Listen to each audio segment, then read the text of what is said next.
The alarm blared through Dr. Alan Carter's apartment at 3:17 a.m.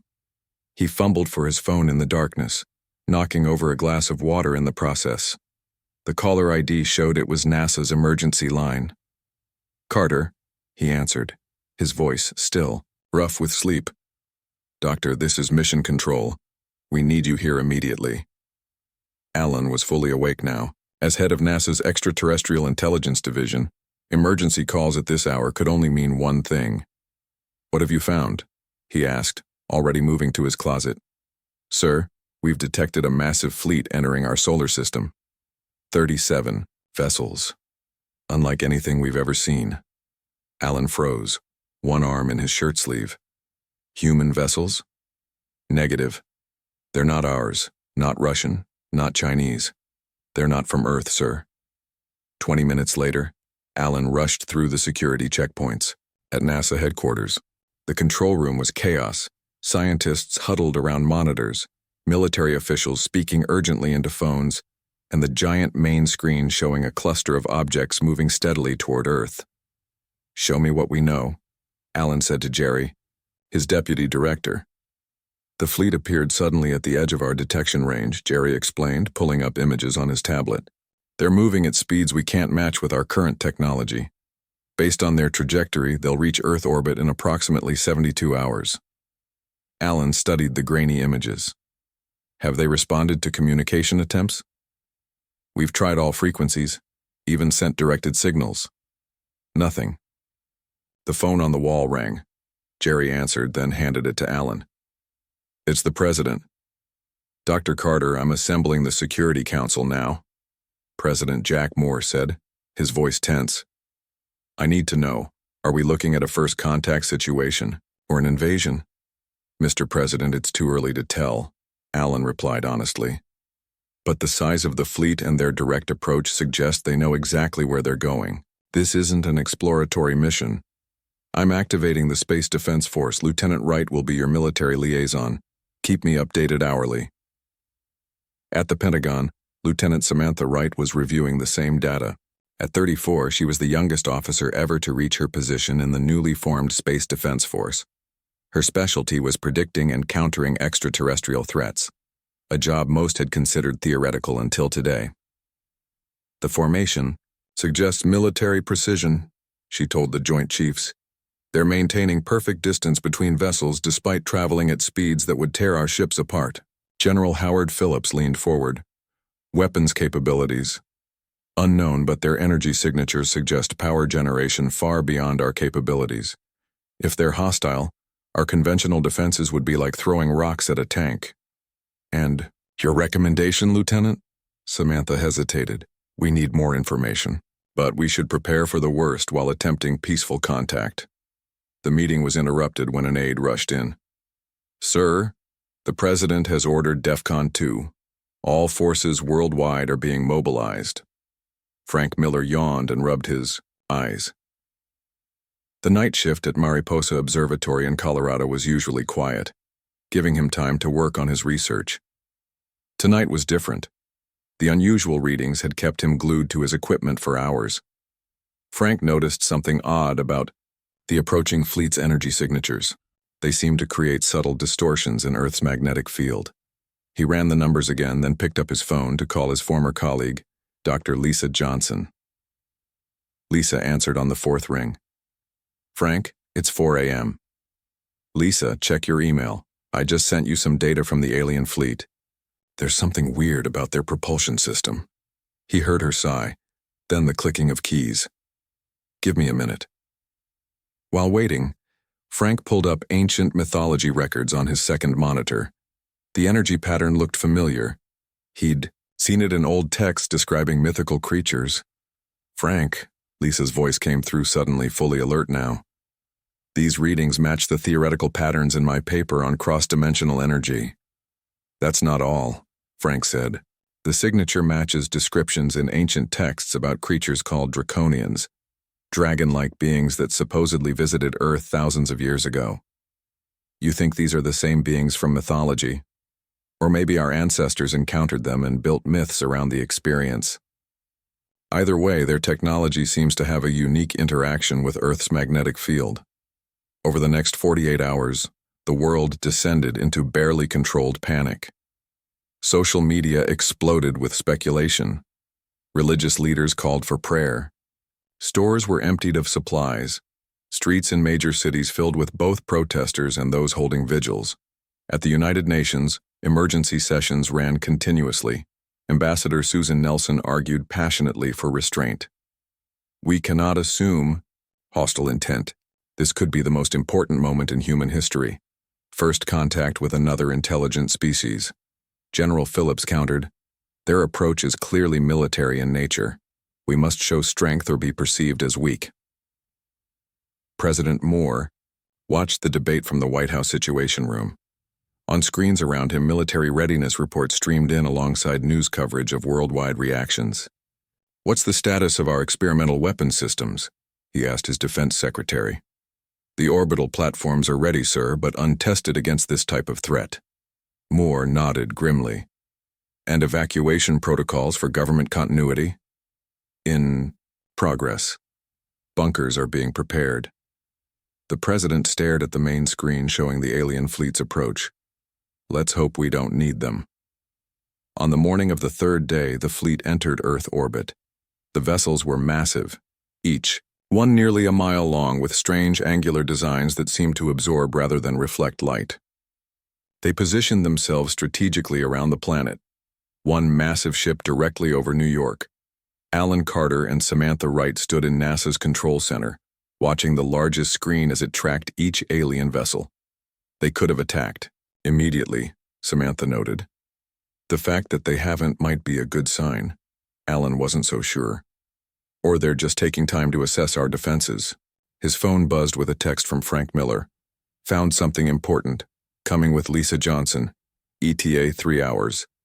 Before Alan could respond, every screen in the control center suddenly flickered. Television broadcasts worldwide interrupted. Cell phones, computers, and radio signals all carried the same image. A tall reptilian figure with gleaming scales and vertical pupils. People of Earth, the figure spoke in perfect English. I am Supreme Commander Vexthor of the Draconian Empire. Your planet has been surrounded. Your primitive weapons cannot harm us. You have 48 hours to surrender control of your world to the Empire, or we will demonstrate our power by erasing your largest city from existence. The image disappeared, replaced by detailed schematics of weapons capabilities that made the room fall silent. Alan looked at Samantha, whose face had gone pale. I guess that answers the question about their intentions. Outside, people stared up at the sky where the massive ships were now visible to the naked eye. Dark shapes blocking the stars. Humanity had 48 hours to find a way to survive. The world stood still for several minutes after the Draconian message ended. Then chaos erupted. In streets across the globe, people ran in panic. Some rushed to be with loved ones, others headed for the countryside, hoping distance from cities might save them. At the United Nations, an emergency session turned into shouting matches between world leaders. Some wanted immediate surrender to save lives. Others refused to give up Earth without a fight. President Jack Moore sat quietly at the head of the table in the White House Situation Room. Military generals, intelligence directors, and cabinet members all talked over one another. Enough, Moore finally said, his voice cutting through the noise. The room fell silent. We need options, not arguments. General Phillips, what are our military capabilities against this threat? General Phillips stood. Mr. President, based on the weapons schematics they showed us, our most advanced systems would be ineffective. They could indeed destroy our cities from orbit. So, surrender is our only option? Asked the Secretary of State. Not necessarily, Moore replied. We appear to comply while secretly organizing resistance. Ambassador Nelson, prepare a message indicating we wish to discuss terms. Buy us time. The President turned to his Chief of Staff. I want Dr. Alan Carter and Lieutenant Wright brought here immediately, and find out who these Miller and Johnson scientists are that Carter mentioned. We need everyone with relevant knowledge working on this. 3 hours later, Alan Carter, Samantha Wright, Frank Miller, and Lisa Johnson sat in a secure conference room beneath the White House. They had been flown in on military jets that broke numerous aviation rules to get them there. Quickly, "You believe the Draconians have a weakness?" President Moore asked after introductions. Frank nodded eagerly. "Their ships emit a unique electromagnetic signature that interacts strangely with Earth's magnetic field. It creates small disturbances that most monitoring systems wouldn't notice," Lisa added. "These disturbances are concentrated around areas with high deposits of rare Earth minerals. The interaction seems to create what we might call noise in their systems. Noise isn't going to stop them from destroying New York," General Phillips said dismissively. "Maybe not noise alone," Samantha said, leaning forward. "But what if we could amplify it? Turn up the volume until it's not just noise but a deafening roar to their systems." The president looked interested. "How would we do that?" Alan pulled out a tablet and displayed a map of Earth with glowing points. "These are locations where the electromagnetic disturbances are strongest. If we could generate a powerful enough pulse from these spots, tuned to the exact frequency of the disruption, we might be able to disable their systems," Lisa finished. "Temporarily, at least." President Moore studied the map. "You're talking about a coordinated global effort with technology we don't yet have, all within 48 hours? 43 hours now, sir," Samantha corrected. The president stood. "Then we better get started. You four will lead this operation from a secure facility. I'm giving you unlimited resources and authority to request anything you need." As they were escorted out, General Phillips stopped the president. "Sir, shouldn't we prepare a military response as backup?"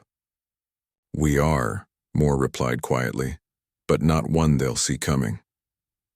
12 hours later, Alan, Samantha, Frank, and Lisa worked in a vast underground bunker beneath the Rocky Mountains. The facility, normally used for nuclear preparedness, now buzzed with scientists, engineers, and military personnel. "The power requirements are enormous," Lisa said, looking at her calculations. "We'd need to redirect almost 40% of the world's electrical capacity simultaneously. Can it be done?" Alan asked.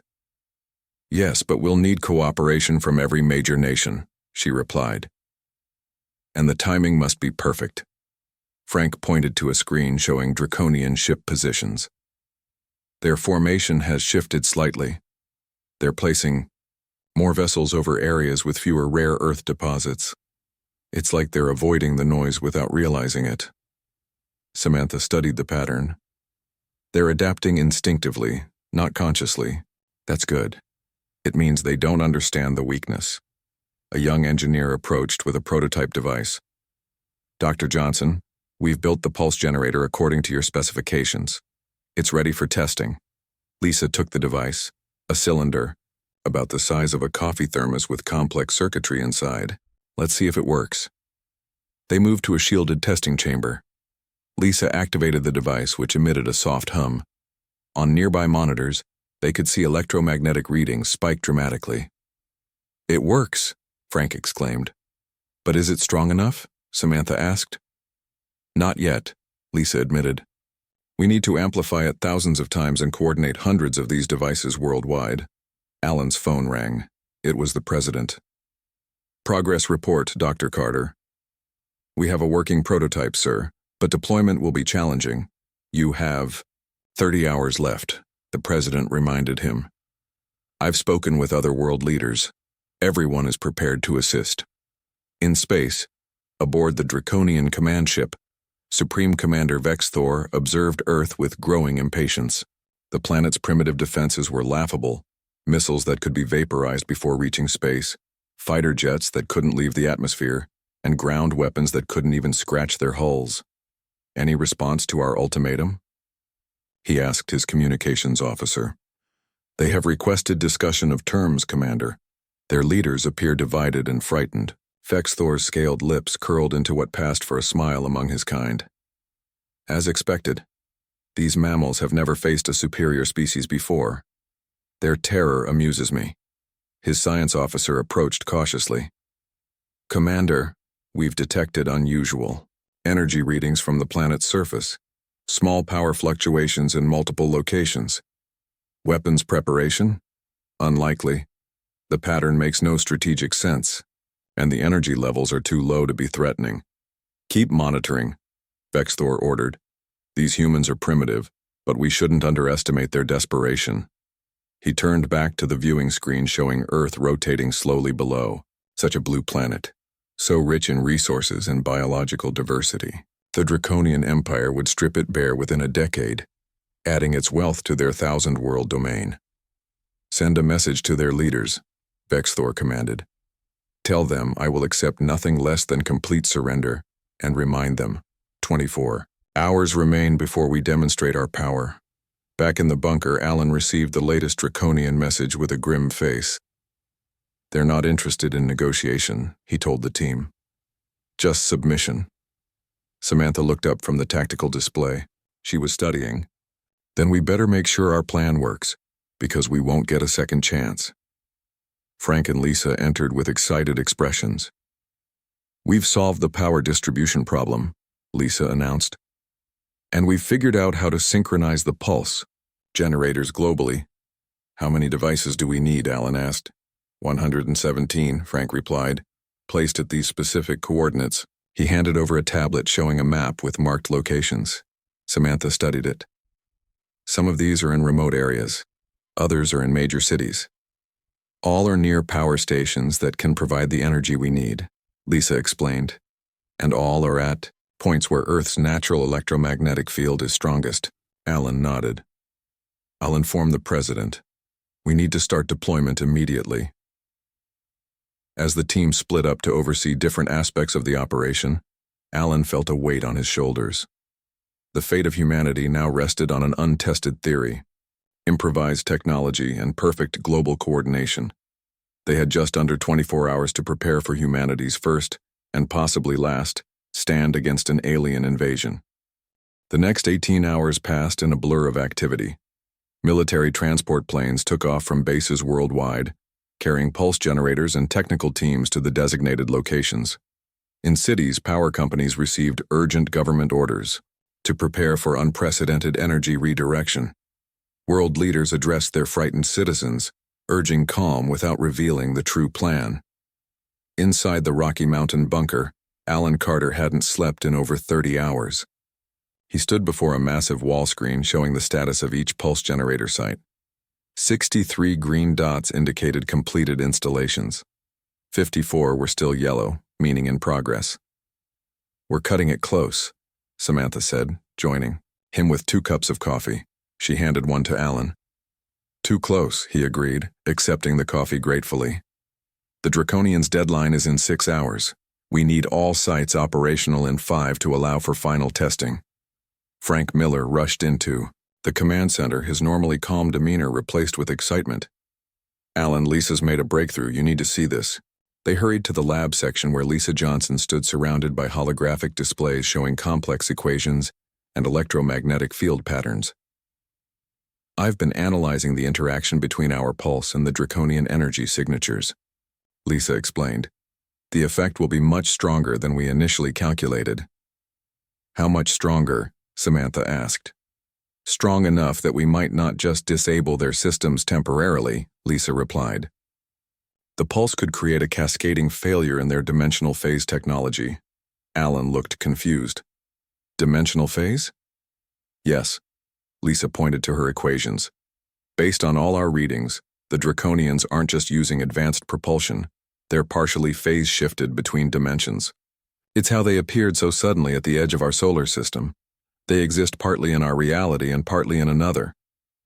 Frank added, it explains the myths about Draconians appearing and disappearing throughout human history. They weren't just visiting. They were phasing between realities. So what happens if their phase technology fails? Samantha asked. Lisa's expression grew serious. Best case, they're fully pulled back into their dimension and disappear from our space. Worst case, they're stranded here with damaged systems. Alan checked his watch. We don't have time to recalculate. We proceed as planned and hope for the time best. President Moore's face appeared on a nearby screen. Dr. Carter, status update? Mr. President, we're at 54% deployment. All sites should be operational within 5 hours. We've discovered the Draconians use dimensional phase technology, which our pulse may disrupt more severely than anticipated. The president nodded gravely. I've just finished another communication with their commander. He's growing impatient.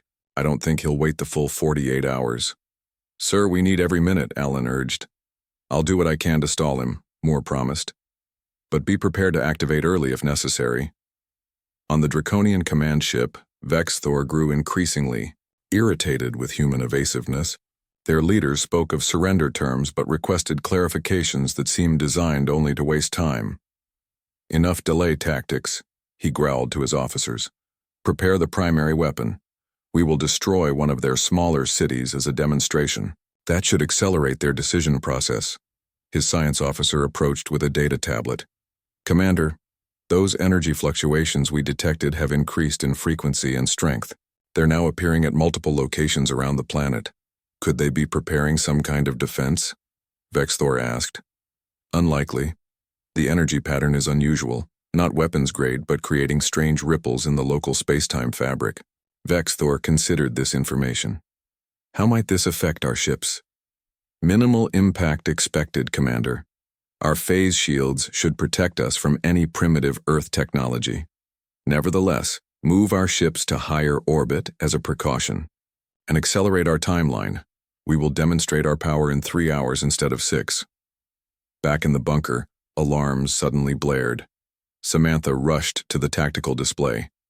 The Draconian fleet is shifting position, moving to higher orbit. Alan joined her, frowning at the screen. Have they detected what we're doing? Impossible to know, Samantha replied. But this changes our calculations.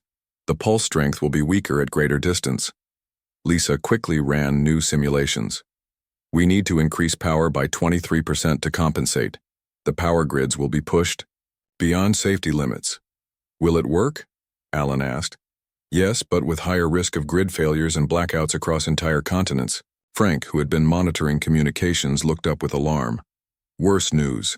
Intelligence reports the Draconians are preparing their weapons. They're not waiting for the deadline. Alan made a quick decision. Contact all sites. Tell them to accelerate deployment and prepare for early activation. Lisa, recalculate the power requirements for each location. Samantha, inform the president. The bunker erupted into even more frantic activity. Technicians rushed to update instructions to field teams. Engineers worked to modify power systems remotely. Military personnel prepared contingency plans in case the pulse failed. 3 hours later, Alan stood before the main control console. 98 pulse generators were now online. Not the full 117 they had planned, but it would have to be enough. The remaining sites couldn't be completed in time. The Draconians have targeted Boston, Samantha reported grimly. Energy readings from their main weapon are spiking. We have minutes at most. President Moore appeared on screen, his face tense. Dr. Carter, Lieutenant Wright, we're out of time. Proceed with Operation Blindside immediately. Alan nodded. Yes, sir. He turned to the room full of anxious faces. This is what we've prepared for. Everyone to your stations. Lisa's fingers flew across her control panel. Power redirection beginning. All sites drawing maximum energy. Worldwide power stations strained as they channeled unprecedented amounts of electricity to the pulse generators. Lights dimmed across cities. Some areas went completely dark as safety systems failed. Pulse generators at 80% charge, Frank reported, watching the indicators climb. 85%, 90%. On another screen, they could see a Draconian ship positioning above Boston, a faint glow building at its underside. They're about to fire, Samantha warned. 95% charge, 98%. Frank continued counting. Alan took a deep breath and placed his hand on the activation switch. On my mark. 3, 2, 1, mark. He flipped the switch. For a moment, nothing seemed to happen. Then the bunker's lights flickered as a wave of electromagnetic energy surged outward from each pulse generator site. On the tactical display, the Draconian ship suddenly began to move erratically. The weapon charging over Boston winked out. It's working, Samantha exclaimed. The energy readings from the alien vessels fluctuated wildly. Then, something unexpected happened. The ships began to shimmer, becoming transparent in places, then solid again. It was as if they were flickering in and out of reality. "Their phase technology is destabilizing," Lisa said, staring at her readings in amazement. "The pulse is pushing them out of our dimensional plane." One by one, the Draconian ships began to fade from view, not exploding or falling from the sky, but simply disappearing as if they had never been there. In the command center, humans watched in stunned silence as humanity's greatest threat vanished before their eyes. "Are they destroyed, President?" Moore asked over the video link. Lisa shook her head. "Not exactly, Mr. President. They're being pushed fully into their own dimension. They haven't been destroyed. They've been removed from our reality." As the last ship faded away, Alan Carter sagged into a chair. "We did it," he whispered. "We actually did it." Around the world, people looked up at skies suddenly empty of alien vessels. A moment of stunned silence was followed by cautious celebrations. Humanity had faced extinction and somehow survived. But in the bunker, the core team exchanged knowing glances. This wasn't over. The Draconians weren't dead, just displaced. And there was no way to know if they could find their way back. The first 24 hours after the Draconian disappearance were filled with a mixture of celebration and confusion. People worldwide had seen the alien ships vanish, but no one outside a small circle knew exactly what had happened. Theories spread quickly: divine intervention, secret weapons, or alien technical failure. In the Rocky Mountain bunker, Alan Carter and his team worked tirelessly to understand what they had accomplished. Power grids across the globe were slowly being restored after the massive surge. 19 countries still had widespread blackouts. "The President is addressing the UN in an hour," Samantha told Alan as she entered the lab. "He wants to know exactly what to tell them." Alan looked up from his computer. "Tell him to stick to the basics. The pulse disrupted the Draconians' technology and forced them out of our dimension, but stress that we don't know if it's permanent." Lisa Johnson hadn't slept since the pulse activation. She sat surrounded by data readouts, her eyes red from fatigue. "I've been analyzing the residual energy patterns where the ships were. There's something strange happening." Frank joined them, carrying coffee for everyone. "Strange how?" "The dimensional boundary where we pushed them through isn't closing completely," Lisa explained. "It's like a door that won't quite shut. Small amounts of their energy signature are still detectable." "Could they come back through?" Samantha asked, immediately thinking of defense implications. "Possibly, but not immediately," Lisa replied. "The disruption to their phase technology was severe. They'll need time to repair it if they even can from their side." Alan rubbed his tired eyes. "So we haven't won. We've just bought time." "Maybe that's enough," Frank suggested. "Time to prepare, to understand their technology better, to build proper defenses." Samantha's phone buzzed. She checked it and frowned. "We have a situation. Satellites have detected unusual energy readings in orbit where the Draconian command ship was positioned." "Leftover radiation?" Alan asked. "No, it's active. Pulsing, like a beacon." 3 days after the disappearance, life began returning to normal in most places. Power was restored to all but the most remote areas. World leaders had agreed on a simplified explanation of events. An electromagnetic defense system had repelled the alien threat. The full truth about dimensional shifting was deemed too complex for public release. Alan, Samantha, Frank, and Lisa had been moved to a new facility in Nevada. The isolated desert compound had been rapidly converted into a research center focused on Draconian technology. Scientists and engineers from around the world were being quietly recruited to join them. Inside the main laboratory, Lisa directed the installation of sensitive equipment around a floating orb of shimmering energy. "What exactly are we looking at?" asked General Phillips, who had flown in to inspect the facility. "We believe it's a piece of Draconian technology that was caught between dimensions during the phase shift," Lisa explained. "It exists partially in our reality and partially in theirs. We're calling it a dimensional anchor." "Is it dangerous?" the general asked, eyeing the orb suspiciously. "Not directly," Alan answered, "but it's transmitting data back to the Draconian dimension. like a probe or spy camera. Samantha pointed to a nearby screen showing energy patterns. We've detected 14 of these anchors in orbit and 3 on Earth's surface. We've secured 2 of the ground-based ones. And the third? It's in the Amazon rainforest. A team is en route now. General Phillips frowned.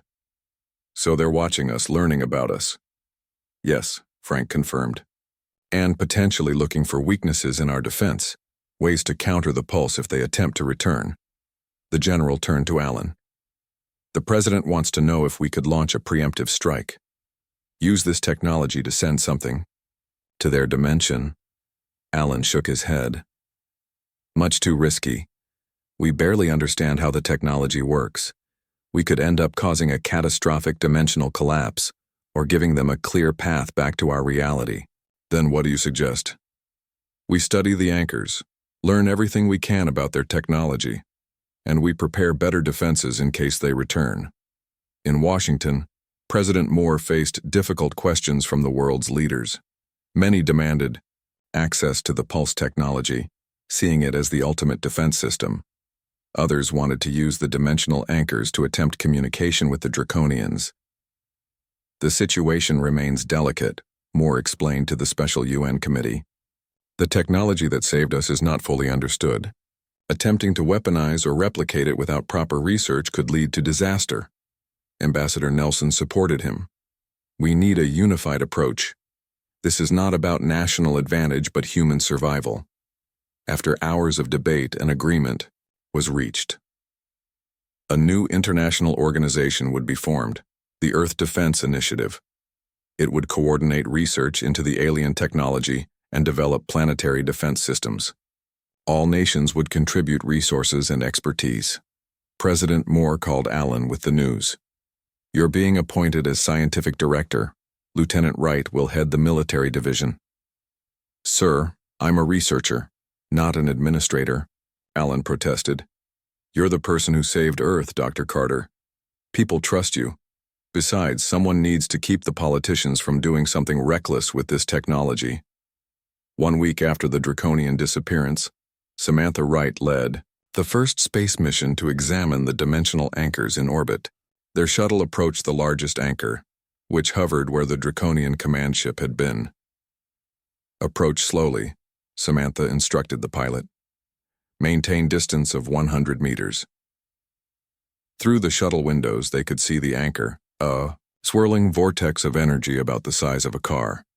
Instruments recorded every detail while a specialist in a spacesuit prepared to deploy monitoring equipment.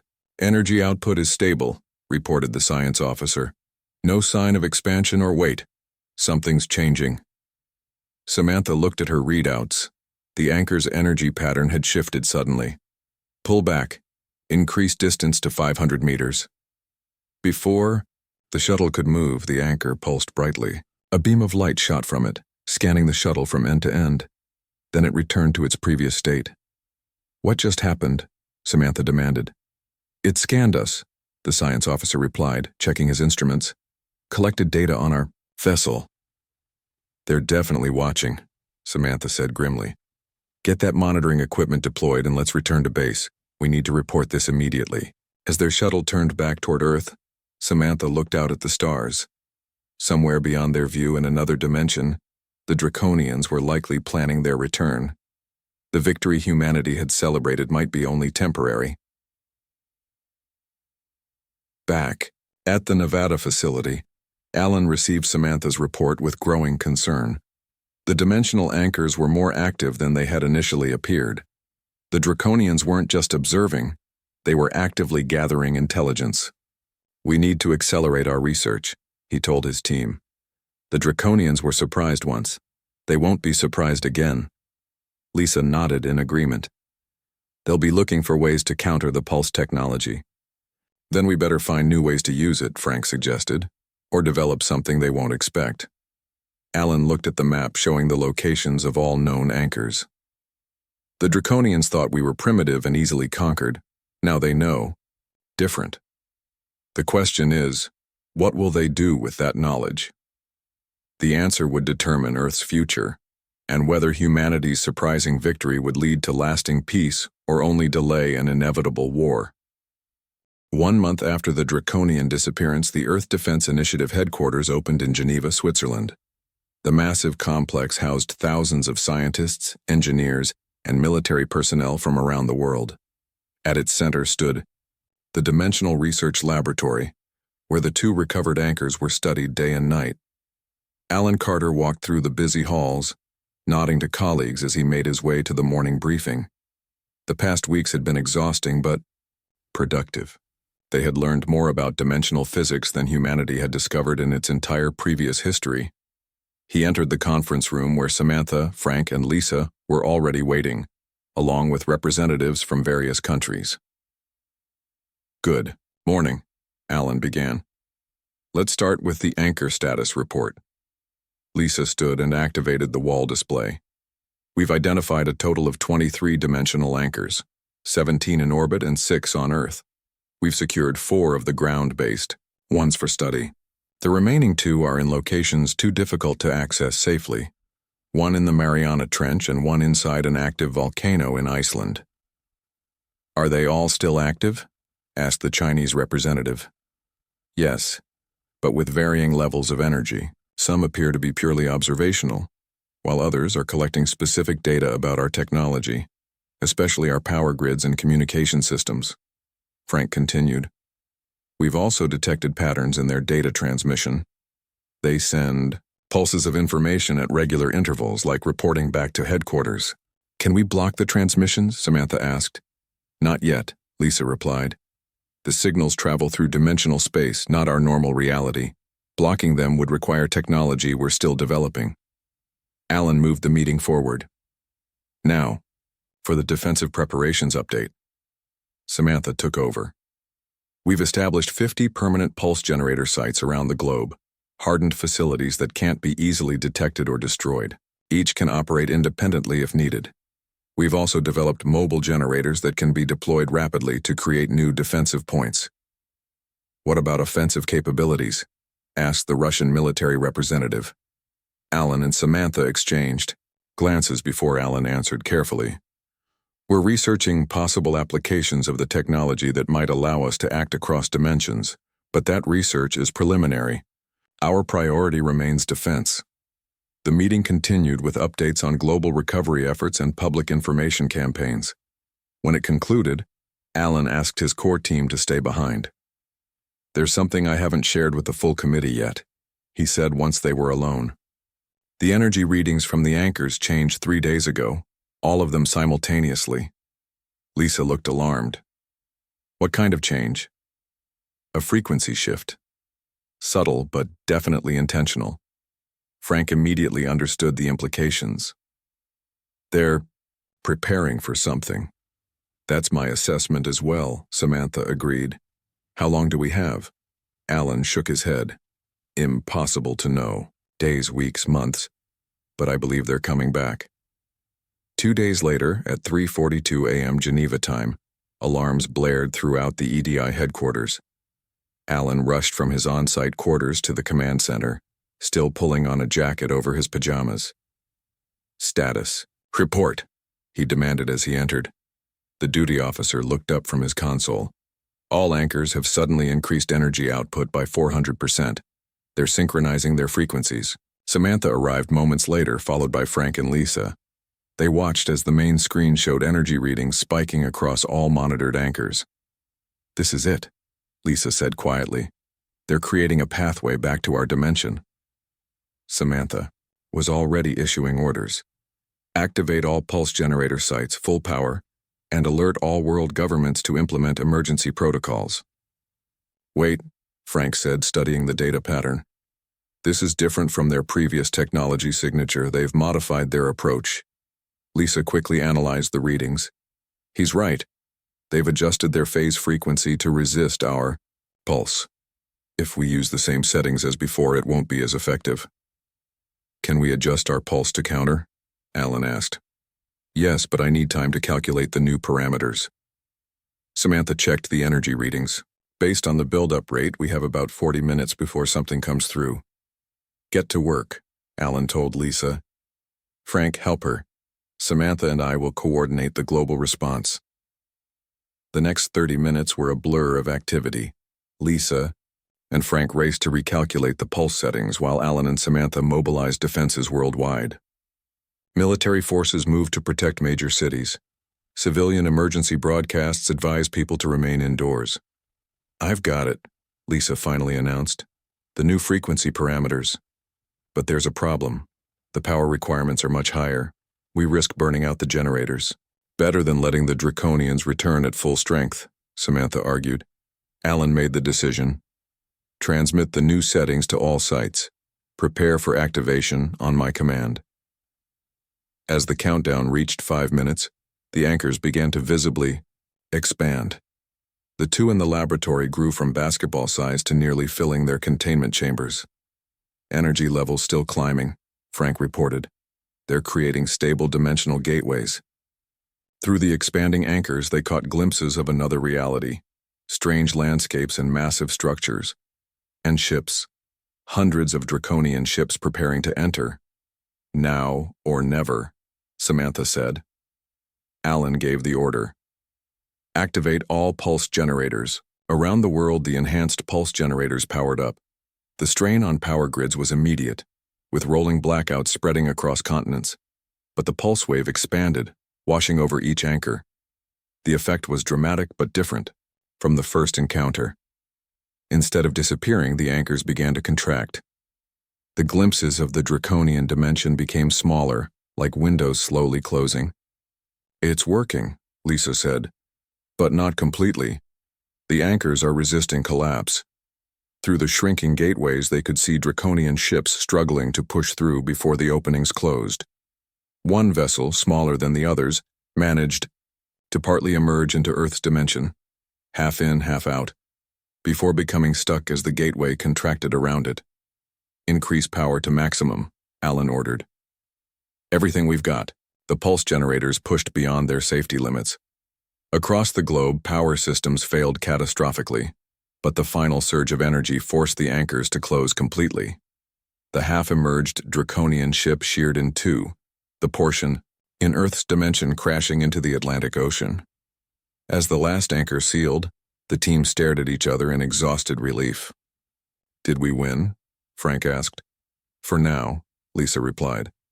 "We've closed their pathways back, but they'll try again. They'll keep trying." Samantha was already planning. "We need to recover that crashed ship immediately. Their technology could be the key to better defenses." Alan nodded in agreement. "And we need to develop our own dimensional technology. Next time, we might need to take the fight to them." In the days that followed, humanity began to understand its new reality. The universe was wider and stranger than they had imagined, with other dimensions and threats they were only beginning to comprehend. But Earth had surprised the Draconians twice now. Humans had proven themselves not the primitive, easy conquest the aliens had expected.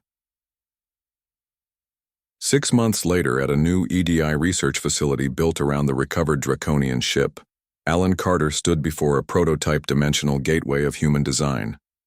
The project, codenamed Doorway, represented humanity's first steps toward controlling the technology that had nearly destroyed them. "Are we ready?" he asked Lisa, who was checking the final calculations. "As ready as we'll ever be," she replied. "Small test only. A probe, not a person." Alan nodded and gave the activation command. The gateway hummed to life, creating a small, stable opening between dimensions. The probe moved forward and vanished into another reality. Humanity was no longer just defending. They were exploring, and the Draconians would eventually discover that humans were full of surprises.